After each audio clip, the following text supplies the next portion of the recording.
Assalamu alaikum wa rahmatullahi wa barakatuh. Bismillahir Rahmanir Rahim. Walhamdulillah. Wassalatu wassalamu ala Rasulillahi wa ala alihi wa ashabihi amma ba'd. Alhamdulillah. Brothers and sisters, we welcome you to Ad-Dars al-Thani, lesson 2. And that is our second session of Foundation 1. In this session, we will talk about Aqsamul Kalami, that is, the parts of speech of the Arabic language. Aqsamul Kalami thalathatun. There are 3 parts of speech in the Arabic language. So the first one is Ismun. And Alhamdulillah, all of the nouns, pronouns, adjectives, adverbs of place and time, etc. falls under this category. So this is a very broad category that comprises of all of these different categories, inshallah. Second category is fi'lun. Fi'lun. And this is dealing only with verbs as in English. Verbs, there is only one category. The past tense verb, the present tense verb, the future tense verb. In Arabic, there is some adjustment to the present tense, and that makes it future, inshallah. And then there's a command form of the verb, inshallah. Then the third category is al-harfu or harfun, which is any particle. This includes all prepositions, all conjunctions, all conditional particles, some interrogative particles, etc. Prepositions are like in, on, okay? Conjunctions are like and, which is represented by waw in Arabic, and thumma, then. Conditional particles, particles that are added in front of sentences that has a condition with it, and then there's an answer to that condition. Okay, so inshallah we will talk about that as we get on. Some interrogative particles like a and hal, anta fil bayt, are you in the house? So this is basically what particles imply, inshallah. After knowing that there are 3 parts of speech in the Arabic language, harfun wa ismun wa fi'lun, in the following slides we are going to discuss the meaning of each of these categories, inshallah. We're going to discuss the meaning of ism and fi'l and harf. Information relating to al-ismu. Its plural is al-asma'u. What is ism? It is a word that only gives a meaning. The meaning can be something physical, alive or dead, that's alive or not alive, or something mental. Some examples are shamsun, a sun. That is something that is not known to be alive based on the conventional meaning of life. But it is something that you can see and it has a meaning. When you say shams or sun, you know what it means. Khalidun, a person's name. Right? That is also something physical, or rajulun, a man. Or it can be something mental, like ilm, knowledge. There are 4 qualities of al-asma, inshallah, and we will discuss this later. Information relating to al-af'al, al-fi'l, wal-af'al. Al-fi'l, the plural of it is al-af'al. What is al-fi'lu? It is a word that gives a meaning. It has meaning, like the noun, but it has something else. And it has a specific or particular time when that meaning took place, either the past time, or the present time, or in the future time. Right? So it's a word that has 2 characteristics. It has a meaning, and it has time as a specific or particular time. Nouns or asma has only meanings. The word carries meaning, but it has no specific time.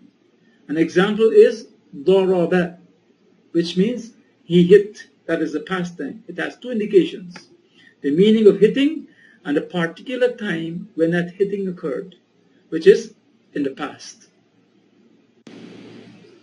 Information relating to al-harf. Harf is particles. It's plural. Jam'uhu. The jim represents its plural. Jama'.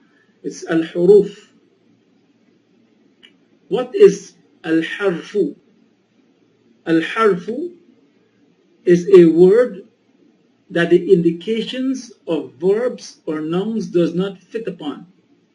That is, it does not show meaning by itself, and neither does it carry any indications of time. But its meaning is brought out by way of another word. There has to be another word next to it in order for its meaning to come out. Example, min, which means from. This meaning, min, if you say min, you don't know what is being spoken of. Right? It's not clear by itself. But when the word al-baytu, which means the house, is added, we have min al-bayti. So when min is added to al-bayt, we have min al-bayti, which means from the house. This pinpoints the meaning min serves. So alhamdulillah, these are the 3 different categories of words, and inshallah I want you to pay attention to their meaning so that you can understand them when you see them, inshallah.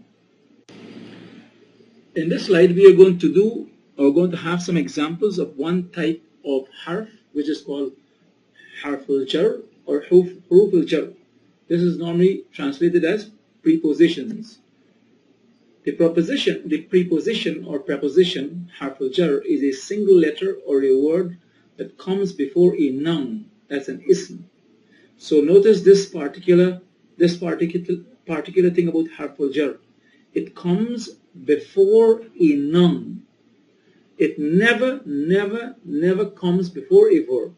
Some examples of huruf al-jar or one harf al-jar is li or la or li, which means for or belonging to, like laka, for you, or lillah, for Allah or belonging to Allah, li Muhammad, for Muhammad, lahu, belonging to him or for him, right? An, which means about, about, right? Talking, la tatakallamu anni, do not say anything about me. Bi, which means, bakasra bi, means with or in,